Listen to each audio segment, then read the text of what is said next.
Bien, continuando con nuestro segmento entre fusiles y metáforas, en esta oportunidad tenemos la presencia de un catedrático de nuestra Universidad Nacional San Cristóbal de Huamanga. Nos referimos al doctor Urbano Muñoz Ruiz.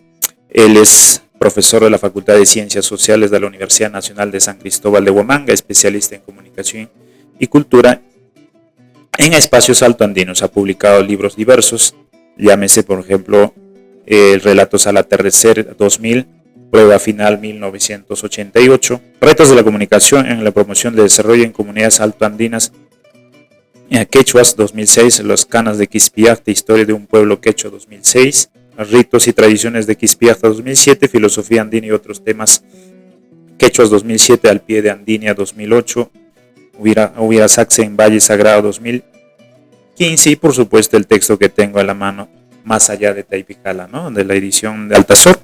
Y para nosotros es un honor, profesor, recibirles en nuestro programa, en este caso en nuestro podcast, el Chihuaco Blanco, el voz disidente de la región de Ayacucho. Bienvenido, profesor, y agradecido por su visita también. Bien, yo me encuentro contento de conversar contigo, Alfonso, para tu medio tan interesante.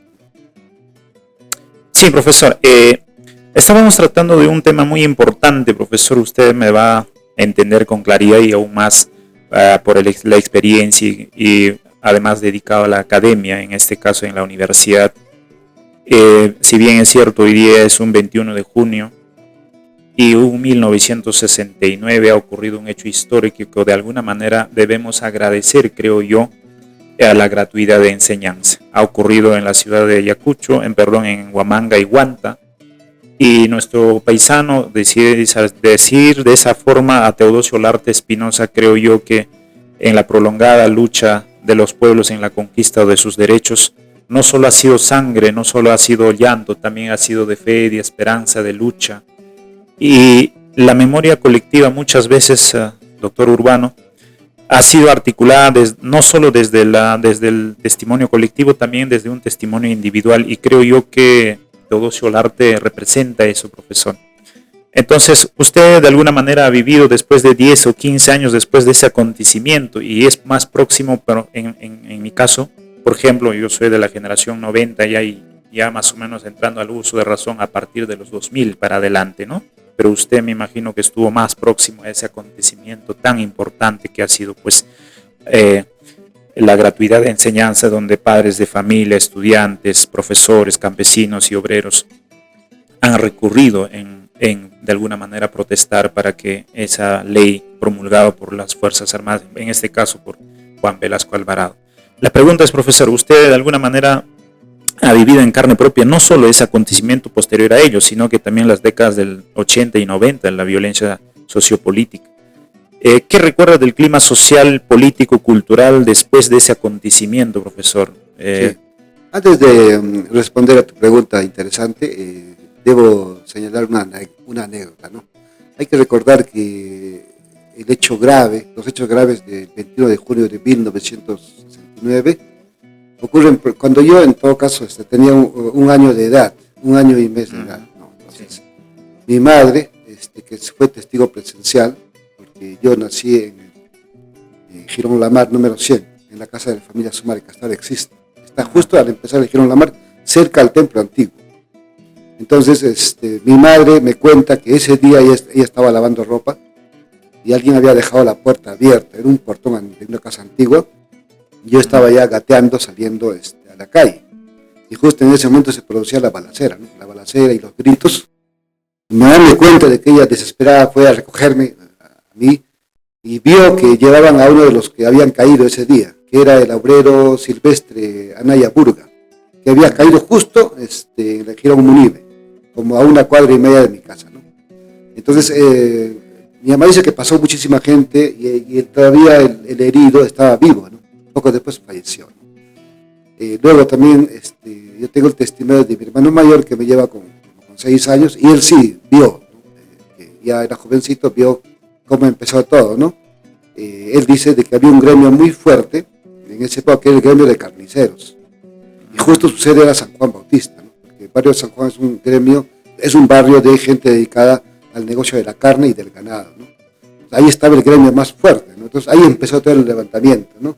La lucha por la gratuidad, ¿no? Cuando el gremio de los carniceros, sobre todo las mujeres, voltearon el carro del municipio que llevaba carne, que sacaba carne todas las mañanas del camal, que estaba cerca.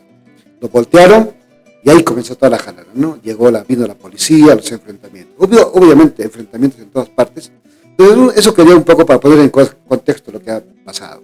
Y luego ya cuando yo ya tenía, ya era jovencito, vi las grandes protestas del año 78, cuando duró una huelga de profesores de 3 meses.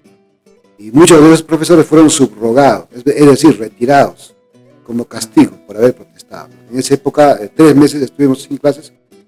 Ya se cuenta que era muy fuerte. Entonces, de alguna manera, yo estaba en primaria en esa época y también nos sumamos, o sea, como niños inocentemente, porque nos llamaba la atención todas las grandes movilizaciones que pasaban justo por la plazoleta San Juan, esa plazoleta antigua, por ahí pasaban. Y nosotros jugábamos ahí, justo donde antes era la feria, era un terral, ahora es un parque bonito, era un terral, justo frente a la casa de la familia Juscamaita, la familia Mendieta, ahí era. Entonces, por ahí pasaban las grandes movilizaciones. Entonces yo he visto como niño, con las banderolas rojas en alto, desfilar ahí, no solamente a los profesores que protestaban, sino también al gremio de carniceros, a la Federación de Bar. Eso quería un poco señalarte. Entonces, yo sí he vivido como niño en los años 70, he visto todavía. Sí, profesor. Creo yo que la historia oficial, de alguna manera en nuestro estado en particular, para no quizá caer en algunos errores historiográficos, no es un hecho aislado de lo que ha acontecido, como usted me está diciendo, el 76 o el 75, al igual que el 69, y mucho menos los acontecimientos tan próximos a nosotros como por ejemplo el 2022 y el 2023, que de alguna manera el Estado oficial o la historiografía oficial ha intentado taparlo, silenciarlo bajo toneladas de olvido, de alguna manera. Pero creo yo, y mantengo mi postura, de que la región de Ayacucho en particular no ha sido pues un pueblo que fácilmente olvida a sus muertos, a sus héroes, pero que quizá hay un margen, una brecha que se está abriendo, el olvido entre la generación que ha vivido esas épocas y la generación posterior a ello, entre comillas, que ya vive en una sociedad un poco más, entre comillas, decirle civilizada, que ya ha sido todo cómodamente bien para ellos, llámese desde la cuestión social, política, económica. Profesor, el poemario de Olarte, Teodosio Olarte Espinosa, nuestro paisano nuestro, ayacuchano, el maestro, revive los hechos que el Estado y la historia oficial ha intentado ocultarlo, ha buscado las formas y mecanismos de silenciarlo, todo lo acontecido. Y creo yo que ayer o hoy día, si no me equivoco, incluso el Congreso ha aprobado archivar las acusaciones contra la señora Dina Boluarte y sus ministros con respecto a los acontecidos en Juliaca, Ayacucho, y por supuesto en nuestro vecino departamento de Apurímac. ¿Qué papel cree usted, profesor, que la poesía cumple en particular el poema de Teodosio Olarte, por ejemplo, en la construcción de una memoria histórica alternativa, donde especialmente en las regiones marginadas como la nuestra, por ejemplo Ayacucho, ¿qué cumple? ¿Qué rol cumple la poesía y cómo no decir las artes en general, profesor? Las artes hay que verlo también como una forma de conocimiento, una forma también de contar la historia. En este caso, no solamente la historia convencional, sino también la historia de los sentimientos humanos, que es algo muy complejo, ¿no? Y a través de la ciencia práctica, casi todo ha fracasado en acercarse a contar la historia desde esa dirección, ¿no? Entonces, el arte es el que de alguna manera nos aproxima a la historia de los sentimientos, cómo se van desarrollando, ¿no? A través de representaciones, de metáforas. Cuando tú hablas del poemario, Semana también es junio Sabina también es junio en Ayacucho, hay que recordar que ese libro fue escrito en el año de 1970, o sea, casi 2 años después, ¿no? De los acontecimientos de Ayacucho y Huanta, 1969. Entonces, de alguna manera es un testimonio de lo que ocurrió, ¿no? Es un testimonio muy fuerte que trata, como poesía, que trata de coger lo fugaz, aquello que va desapareciendo, lo temporal, y hacerlo eterno, ¿no? Entonces, el arte tiene esa virtud, que puede hacer eso, ¿no? Captar los sentimientos fugaces, aquello que se desvanece rápidamente, y captarlo y hacerlo eterno a través de la palabra. Pero es una palabra escrito con lenguaje indirecto, con metáforas, con representaciones. No es el lenguaje, digamos, denotativo, exacto, preciso, sino es algo mucho más complejo, ¿no? Entonces, leyendo los versos de Teodosio Larte en ese famoso libro, recordamos un poco el sentimiento, ¿no?, de los jóvenes que salieron a protestar ese día, solamente con palabras, con gritos, y que recibieron en respuesta bombas lacrimógenas, balazos, ¿no? Entonces fue una lucha desigual, ¿no? Y producto de eso, pues, muchos muertos. En el caso de los policías no se ha registrado ni una sola baja, ni un solo herido grave, no hay. Fue prácticamente un ensañamiento. Ahora también hay que recordar de que, como cuando tú dices, ¿no?, que es conveniente preservar la memoria de estas cosas, que no se olvide. Es precisamente el arte, tiene esa virtud de luchar contra el tiempo, que todo se lo come, ¿no? Entonces, que quede esto como testimonio de algo que ocurrió, ¿no? Toda la indignación, la cólera de la gente que salió a luchar ese día. Ahora, hay que también señalar de que, como parte de la memoria, no solamente quedaron libros como Sabina también es junio en Ayacucho, sino también hay canciones, como La Flor de la Retama, que fue precisamente inspirado por esos hechos de junio de 1969. En las canciones también tenemos un carnaval famoso, Orgulloso me siento. Entonces, Orgulloso me siento tiene una estrofa donde dice, ¿no? Habla del 21 de junio, ¿no es cierto? Habla del tan importante como el 9 de diciembre. El 9 de diciembre de 1824 fue la batalla de Ayacucho. Y el 21 de junio de 1969 Huamanga tuvo su gesta. Puso casi 18 muertos. Aquí oficialmente se dice que murieron solamente 8. Pero se calcula que murieron como 18, solamente en Huamanga. En Huanta parece que fueron más de 30. Entonces, lamentablemente, los últimos compositores, la gente que interprete el Huayno Orgulloso me siento, ya no aluden a la frase 21 de junio. Siempre me dicen, ¿no?, como el 9 de diciembre, y repiten 2 veces. Sí. Entonces ahí también se está olvidando, ¿no? Entonces por ignorancia, porque la gente no lee estos documentos, ¿no?, olvida, ¿no?, digamos, el testimonio de la gente que estuvo ahí, ¿no? Entonces me parece preocupante eso, ¿no? E incluso deberíamos recuperar, ¿no?, el sentido original de las letras, de las canciones. Correcto. Y no ir cambiándolo arbitrariamente. Es cierto lo que manifiesta, profesor. Por ejemplo, cuando Sabina también es junio en Ayacucho, la primera vez que yo me topé con este libro ya era universitario. Y la primera impresión que uno siempre parte desde el título de un libro, de un poema, lo que fuese, ¿no? Hace la primera deducciones o impresiones o pensamientos que uno puede tener. Y me puse a preguntar por qué Sabina, por qué junio, por qué Ayacucho.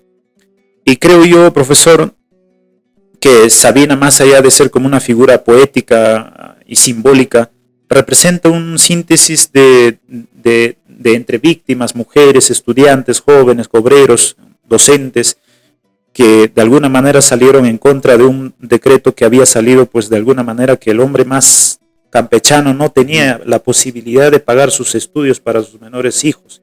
Y Ayacucho, por historia sabemos desde que la República se haya fundado después de la batalla de Ayacucho, como usted manifiesta, profesor, creo yo que los pueblos más andinos siempre han sido postergados, olvidados, y como usted manifestó también, en respuesta a los reclamos justos, muchas veces el Estado siempre ha recurrido a lo más, entre comillas, para ellos, salomónico, dicen, traer los soldados y armas.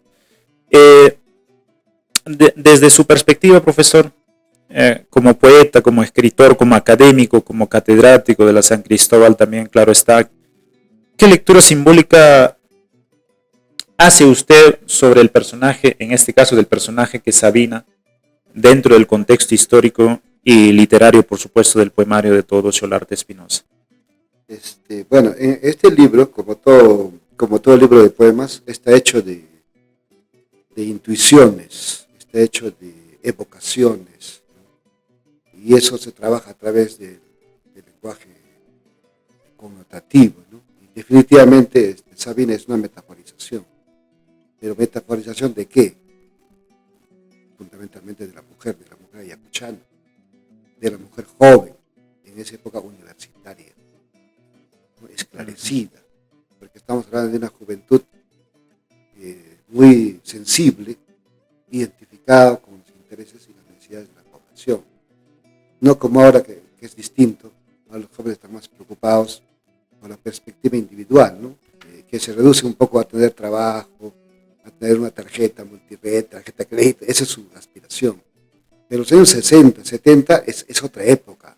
Hablamos de una juventud ideologizada incluso, en el mejor sentido de la palabra, ¿no? Una juventud sensible. Entonces, en esa época, si uno se aparecía en una comunidad o en un barrio marginal y era una chica y decía que era universitaria, la gente se sacaba el sombrero, ¿no? Ah, universitaria, decían, ¿no? Alguien que tiene corazón, alguien muy sensible. Entonces Sabina representa eso, es la joven universitaria, luchadora, de quien están enamorados también los jóvenes que marchan al lado de ella, ¿no? Yo alguna vez le pregunté al autor, a Teodosio Olarte, que es el autor del libro y también un amigo nuestro, y él con una sonrisa me dijo, me dio a entender que no quería decir. Me parece que Sabina en realidad también es una persona, pero o sea que a lo mejor tiene otro nombre, pero de alguna manera ella representa eso, ¿no? Que yo llamo, ¿no? Esa juventud que acabo de describir. Sí, profe, porque quiero citar directamente el poema 6, que una parte de alguna manera acaba de decir usted, profesor, de unos términos entre comillas ya entendible, pero él poéticamente Olarte dice de esta manera, y cito, profesor: y Sabina otra vez recordando eternidades, porque también sus ojos llevan los días de junio. Sus labios han besado siempre con nosotros la canción del obrero, campesino, estudiante, y con todos los camaradas como hijos de una misma bandera. Creo yo que esos dos versos, en particular, obrero, así campesino, estudiante, simboliza lo que usted acaba de mencionar. Sí, ahí está la clave, ¿no? Usted acaba de ubicar las claves para entender a quién se refiere. Definitivamente es una persona, pero más allá de ser una persona que es de carne y hueso, ya cuando el poeta metaforiza, ¿no? Ya se refiere a algo, se carga de otras cosas más. Sí. Se carga de vocaciones, de intuiciones, de representaciones, de toda esa carga emotiva que tiene la poesía, ¿no? Que solamente lo tiene ella, ¿no? Sí, profesor. Ahora, Ayacucho, después del 1969, se convierte también casi 10 años después en un epicentro del conflicto armado interno. Y la pregunta va con respecto a ello también, profesor. ¿Cómo cree usted que la masacre del 21 de junio y el abandono del Estado en sí, que ha generado también el 69 también, y posterior al 80 también, es casi el mismo patrón repetitivo de parte del Estado peruano en sí, sentaron las bases para que se gestara formas o ideas radicales en este término de protestas y luchas armadas en la región, que han propiciado pues para que otras personas de pensamientos más radicales pudiesen tomar, como decir, justicia por sus manos? Yo creo que para entender lo que va a ocurrir en los años 80, o fines del 79 al 80, conflicto armado interno, yo creo que hay que retroceder más atrás.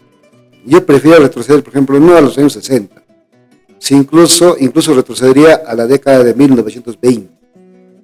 Hay un fenómeno político y reivindicativo muy fuerte que sacude a todo el país, al Perú, sobre todo al sur, que está protagonizado por el movimiento Tawantinsuyo, que es un movimiento indígena, quechua y aymara, que está muy politizado. Ahí aparecen los primeros campesinos que asumen la ideología comunista, por ejemplo.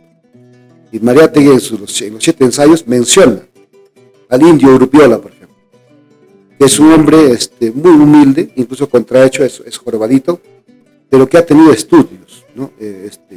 No ha llegado a la universidad, creo que sí llegó, pero el asunto es que es un hombre muy humilde y llega incluso hasta Lima, ¿no?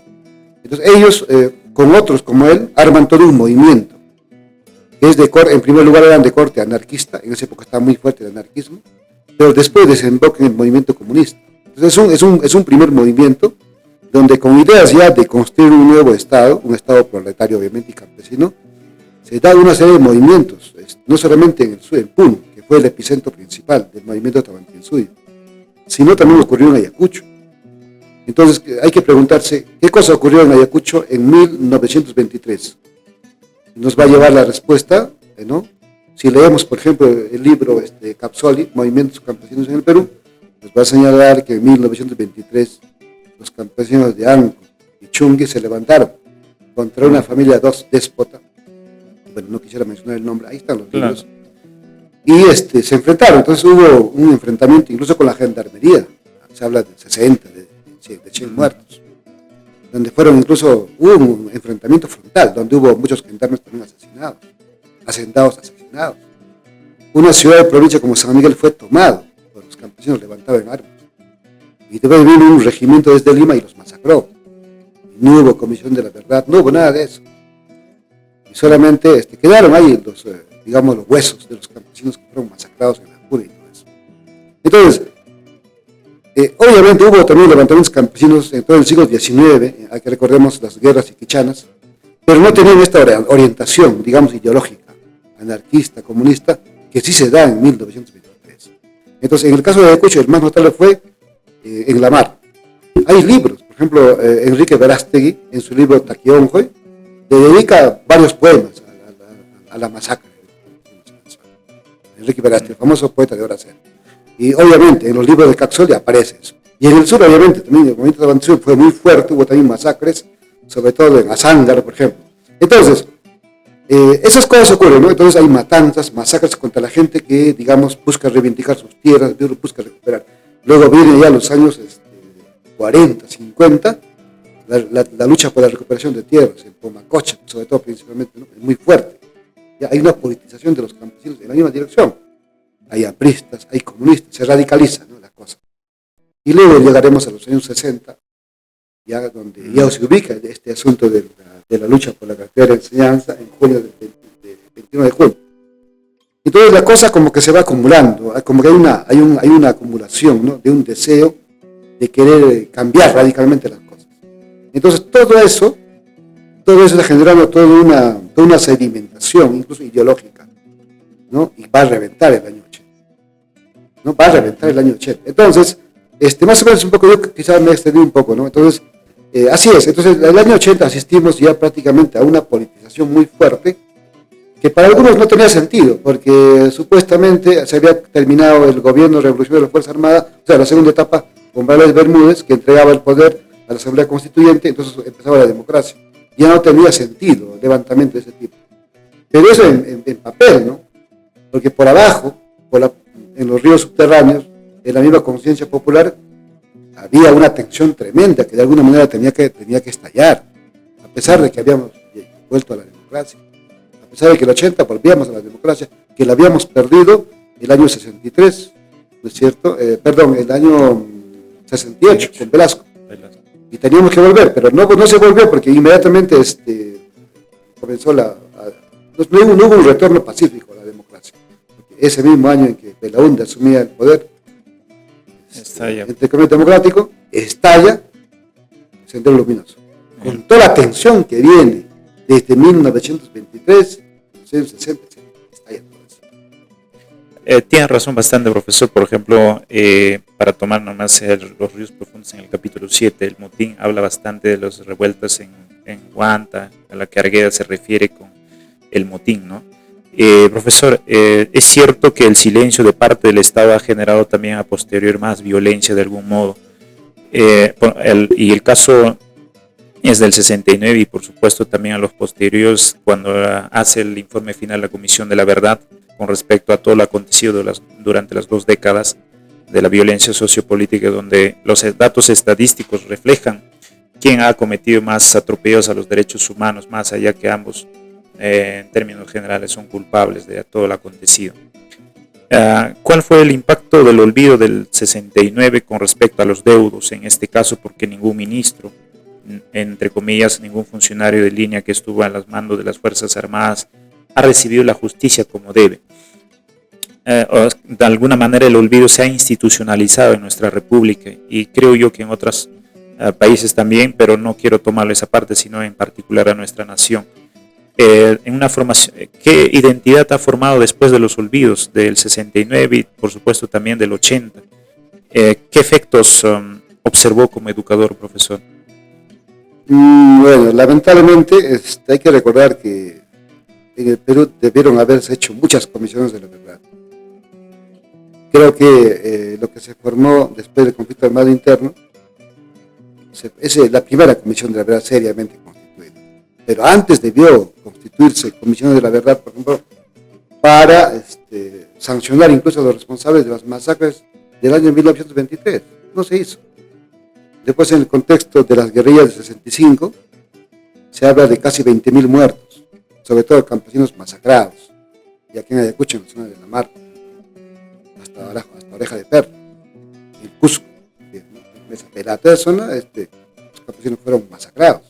1965. ¿Hubo comisión de la verdad? No. Al contrario, el Congreso decía que había pena de muerte para los que habían incitado a la población a la rebelión. Y es a favor de eso votó de la APA, ¿no? En vez de buscar, digamos, una comisión que averigüe, una comisión de la verdad, y nunca se formó.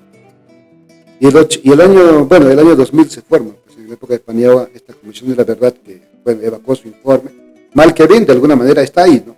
Yo creo que hizo su trabajo.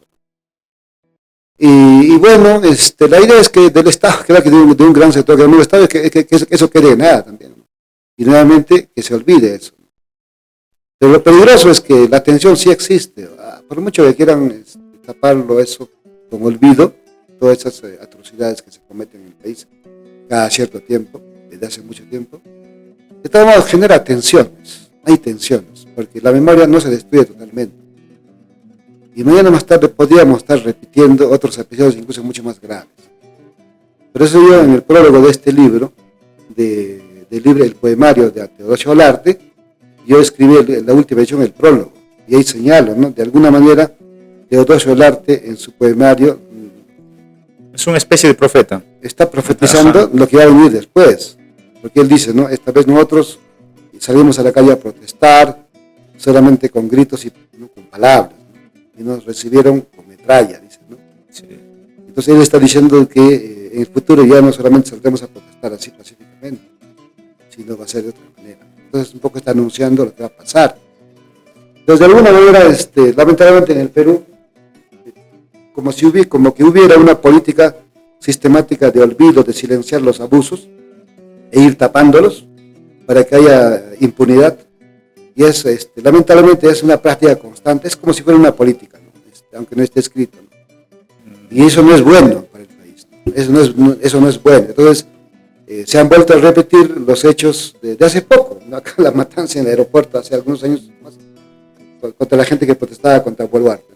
Entonces, se ha vuelto a repetir algo como lo que pasó el año de 1969, el 21 de junio. Lo hemos visto en diciembre, creo que el 2022. Y lo mismo, ¿no? Ya les han disparado, los han matado. Y obviamente también buscan la impunidad de los que han hecho eso, ¿cierto? Eso no es bueno, eso no es bueno para el país, eso no es bueno para el país. Le estamos propiciando de alguna manera un camino como para con nuestro silencio, claro. Con nuestro silencio, claro. Pero también hay que rescatar también el valor de los poetas que se atreven a denunciar eso. Entonces, en este contexto, por ejemplo, ya hay varios poemarios. Un poemario que sacaron las jóvenes poetas que integran el colectivo Hierba Silvestre. Ellos hasta ahora creo que ya van como sacando 2 libros. Y hay varios poemas donde denuncian eso. Y dejan como testimonio todas las atrocidades que siguen cometiendo desde el Estado contra los sectores más humildes. Correcto, profesor. Usted acaba de tomar un punto muy importante, que el artista cumple de alguna manera un papel muy importante en épocas muy convulsas, pero también en épocas de paz, quizá yo. De alguna manera la escritura en contextos turbulentos, diría yo, como testigo próximo a los acontecidos, por ejemplo, el Años de Terror, que empieza con la quema de ánforas en el distrito de Chuschi. El artista, de alguna manera, el artista yacuchano en general, en este caso poetas o escritores, de alguna manera han sufrido persecuciones, y no solo ejemplos ayacuchanos, nos sobran ejemplos para hacernos referencia, no solo en Ayacucho, no solo en Perú, sino también en otros países.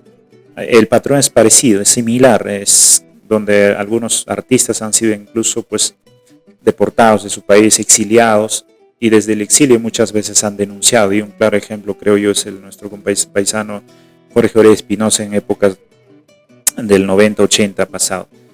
Profesor, ¿cree usted que los artistas tenemos de alguna manera una barrera donde el Estado dice, si hablas más de eso. Sí, es evidente, ¿no? O sea, bueno, en general hay que recordar que el arte es una forma de rebeldía. Un artista que no sea rebelde no es un artista, o sea, es un pseudo artista. ¿Y te voy a decir por qué? En primer lugar, en términos generales, el arte es un intento de conjurar la muerte, de enfrentarse contra el tiempo, que todo se lo come. Un día nosotros ya no vamos a estar acá, ni esta casa, todo va a desaparecer. Pero las cosas artísticas van a sobrevivir. Entonces, cuando un artista busca hacer eternas las cosas, sobre todo las cosas bellas, las cosas más sublimes de la vida, está luchando contra la tiranía del tiempo.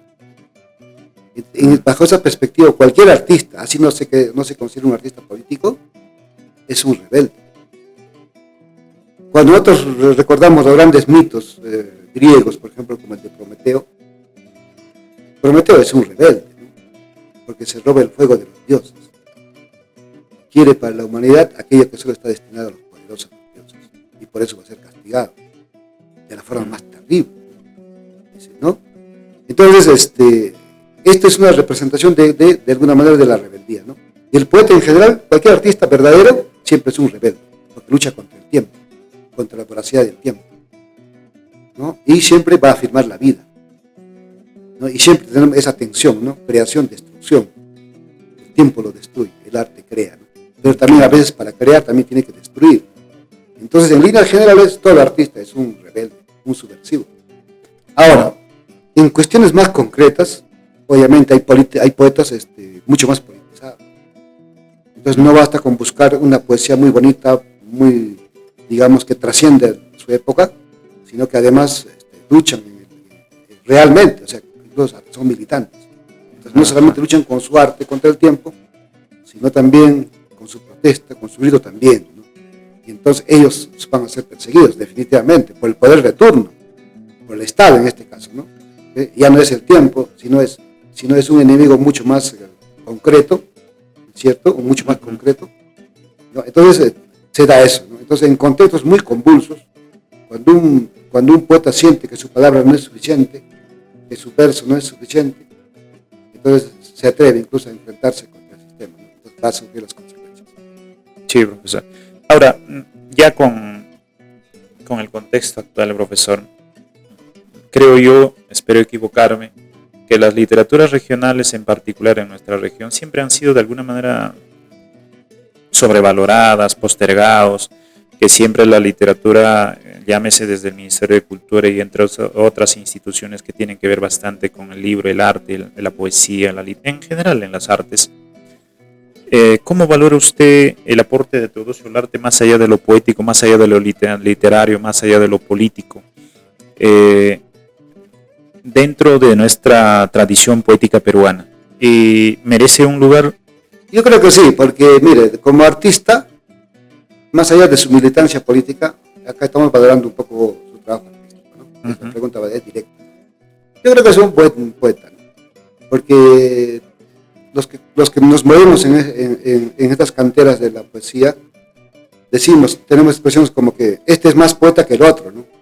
O sea, por decir que es un buen poeta, que es alguien que de verdad está trabajando seriamente su arte y trae nuevas propuestas, ¿no? Y obviamente que también hay otros, ¿no? Que son los imitadores, los que trabajan medianamente y no te compensan mucho. Yo creo que en el caso de Teodosio Olarte está entre los primeros, ¿no? Es un buen poeta. El hecho de que la argolla limeña, la crítica limeña, que también tiene sus sesgos, no le haya dado mucha importancia, eso no significa gran cosa, ¿no? Hay que recordar que efectivamente hay una argolla, pues, ¿no es cierto?, que da premios, los grandes premios a sus allegados. Entonces, no debe sorprendernos que gente que hace literatura frívola, ¿no?, que nunca va a trascender, en mi opinión, como el de Bailey, ¿no? Reciben premios, ¿no es cierto?, en Alfaguara, con mucho dinero, ¿no? Entonces encontramos eso, ¿no? Entonces, pero no es un arte, digamos, que va a trascender, al menos en mi opinión. Entonces, yo creo que entre los buenos artistas, entre los buenos poetas que tiene el Perú, ahí está, ¿no? Y el pueblo le hará justicia, ¿no?, leyendo sus libros. Basta para que un artista, su arte quede en la memoria del pueblo para que funcione. No es, no, en todo caso, por eso yo no me cuido mucho, por ejemplo, de lo que dice la crítica que sale en el comercio. Bueno, a veces lo leo, pero no me parece muy relevante. Casi siempre se han equivocado. En su momento, incluso al mismo Vallejo, de la crítica oficial de los años 30, ¿no? Incluso dijeron algo estrambótico, ¿no? Clemente Palma, que le dijo Ricardo Palma, que era el crítico oficial de Lima, no creía, ¿no? Pensaba que lo que escribía Vallejo era cualquier cosa. Sí. El tiempo dio la razón, nos dio la razón a nosotros, a la gente que estamos en esta orilla, ¿no? Que valoramos sí a nuestros pueblos.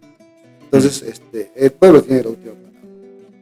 Sí, profesor, creo yo que, si no me equivoco, Alcides Espelucín, que era uno de sus amigos, dijo que se quedó un poco callado y dijo que no sé por qué Vallejo hizo es una creación un poco estrombática.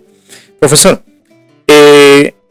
los nombres que nos dicen, por ejemplo, Sabina, las fechas que nos insiste bastante a través de la lírica, o en este caso a través de sus composiciones poéticas, como Junio, como Ayacucho, más allá de que no hace solo una referencia a un contexto regional que es en este caso Ayacucho, sino es una metáfora ya que engloba a todos los pueblos, ya no solo de Ayacucho, puede ser de Cusco, Puno, Junín o de otros departamentos. Las fechas que nos enseñan terminan repitiéndose al menos en el poema. ¿Cree usted que el sistema educativo al menos lo hace lo mismo con acontecimientos tan importantes que ha costado vidas para lograr, que ha sido un largo proceso de lucha constante, de sacrificio, y nos ha costado no solo vidas de jóvenes, pero también de maestros, de todo tipo de clases sociales, se podría decir, incluso no solo del burgués, no mejor dicho del burgués, sino del pueblo, me refiero en este caso, para no decir, ¿qué debería cambiar si es que no es así, profesor? ¿Crees que la educación está diciendo, al menos en su currícula, malla curricular o currícula, sea universitario, sea en este caso secundario, dicen, por ejemplo, el año 1923 pasó esto, el 69 pasó esto, y por qué tal caso, por ejemplo, el 80 y 90 pasó esto? Bueno, yo he sido muy crítico de lo que llaman el PEN, ¿no? El Proyecto Educativo Nacional, que lo consideramos como un Frankenstein, está hecho de parches. El Estado peruano es muy hábil en eso de agarrar cositas de aquí, de tal corriente, que es supuestamente lo avanzado, y ahí tienes tu Frankenstein.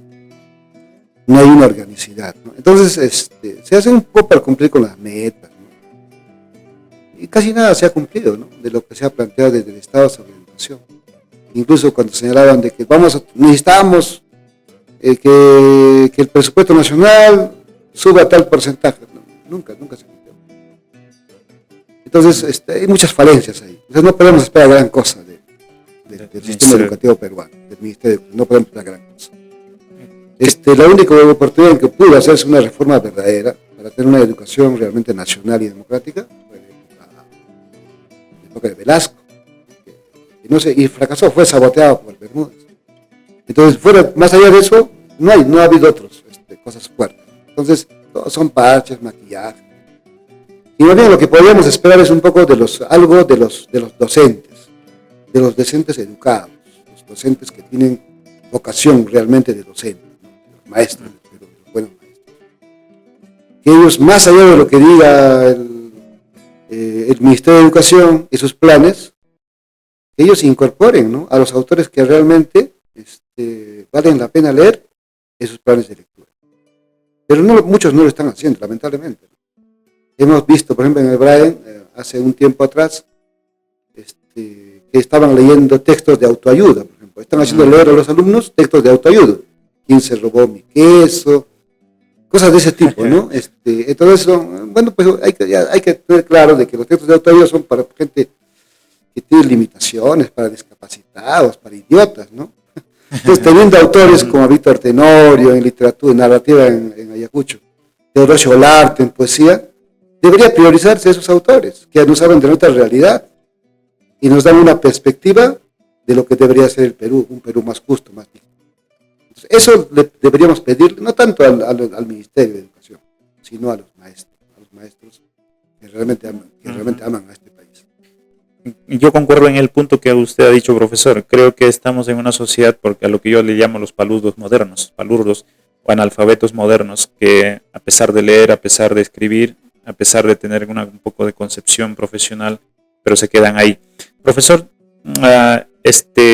con respecto a la literatura en sí, me cabe mencionar doctor Muñoz, que siempre se ha hablado de resistencias militares o resistencias de facciones, por ejemplo, cuando se hablaba bastante del conflicto que tenían no solo en nuestro país, también por ejemplo el país vecino Colombia, siempre se habla de la resistencia armada, pero creo yo que casi nada o nada se ha hablado de una resistencia cultural, no solo en nuestro país. ¿Qué otras expresiones culturales de nuestra región de Ayacucho tendría que ser un baluarte de guía, de aprendizaje, de decir esto tenemos que practicarlo, o este arte o este movimiento cultural tenemos que valorarlo, o ponernos al menos a la altura? Como por ejemplo a Teodosio Larte es una recomendación ya desde ya para que los jóvenes, o no solo jóvenes, sino de toda edad pudieran recurrir a ellos para al menos, porque aparte de ser literatura, yo lo veo como historia, porque te arroja datos, como claro, el 21 y 22. Ajá. ¿No? Desde la perspectiva estética. Sí. Mira, yo creo que como acto de resistencia y de buscar vías alternativas, ¿no es cierto? Ahí ha cumplido un papel muy importante el sindicato, el SUTE, por ejemplo, ¿no? Uh-huh. Los gremios, sí han cumplido me parece un papel interesante. Yo creo que por ahí se hace algo y se puede hacer algo más.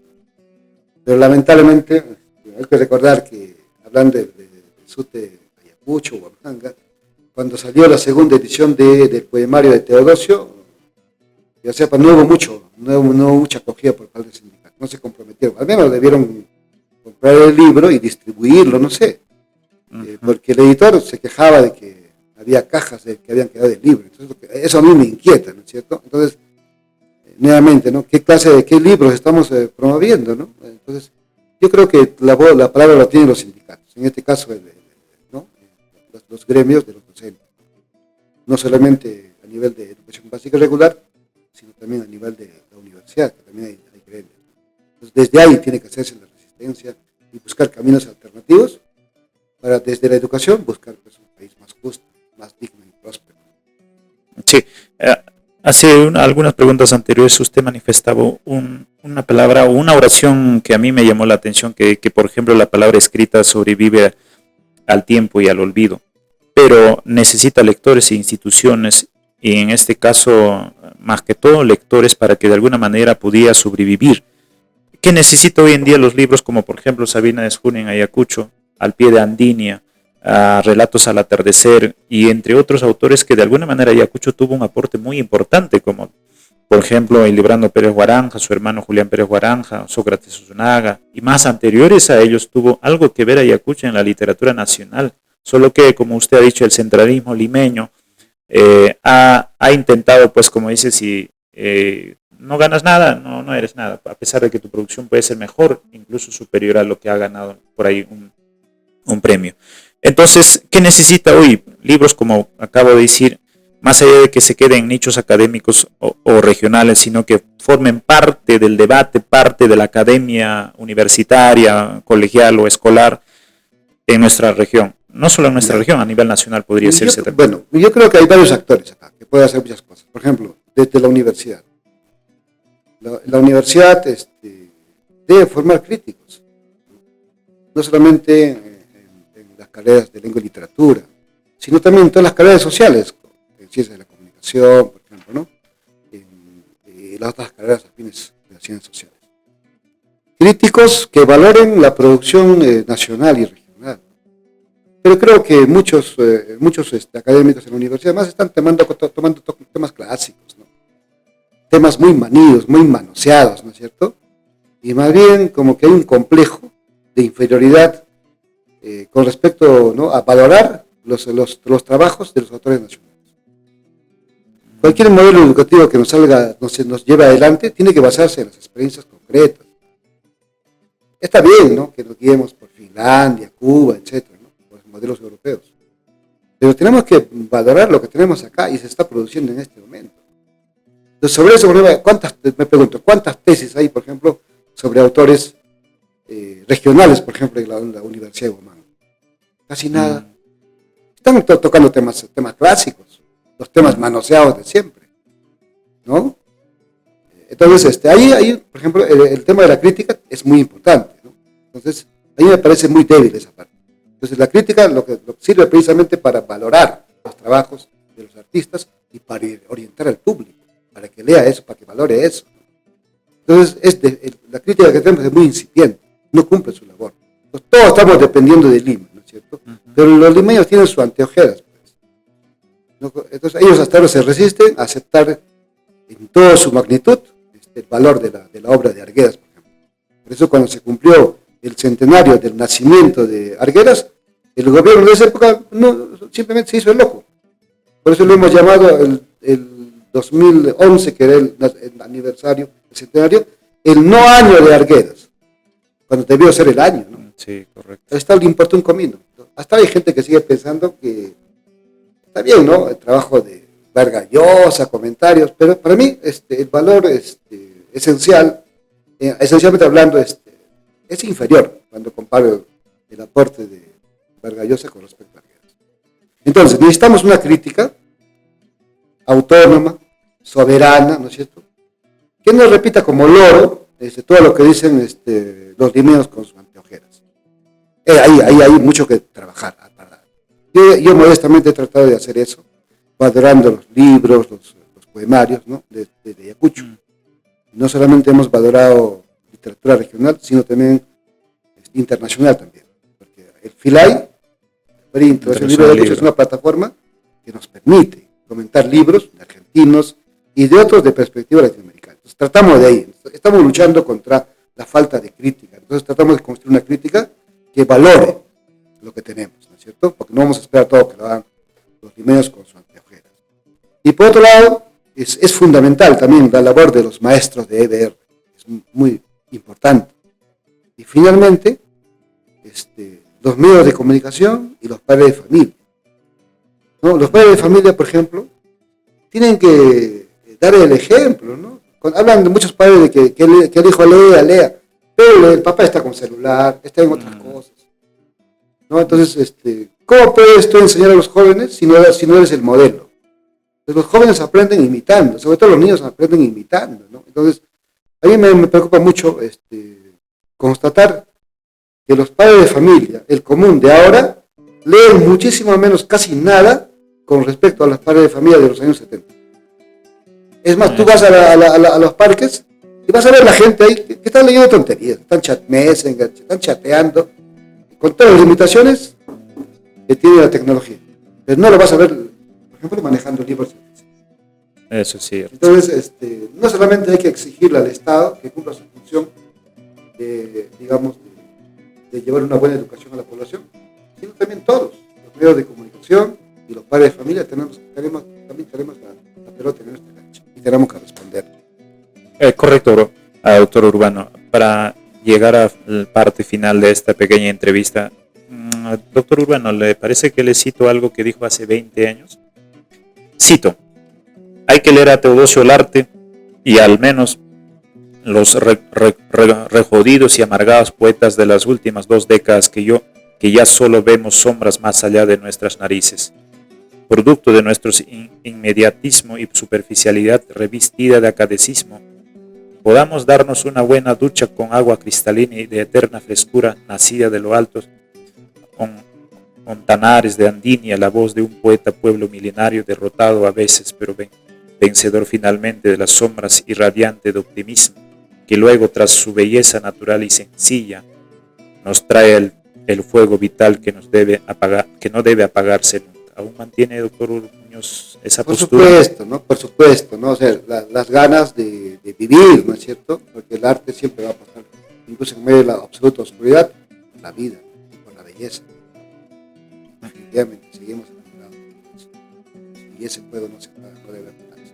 El fuego de la pasión por la vida, por todo lo sublime que siempre es la vida. Muchas gracias, doctor Urbano.